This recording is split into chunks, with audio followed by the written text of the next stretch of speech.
May bitbit akong pangarap, kasya lang sa palad ng kamay. Hindi ang grande, walang palakpak, basta may bukas na maayos ang kulay.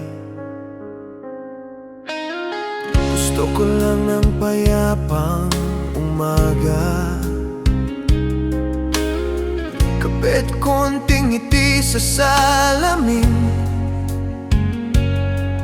Pero bakit kahit simpleng hangarin, parang laging may bayad na sakit din? Sa bawat hakbang na maliit, may tinik na sumasabit. Sa bawat dasal na tahimik, parang kulang, parang mali pa rin. Ako'y simpleng tao lang na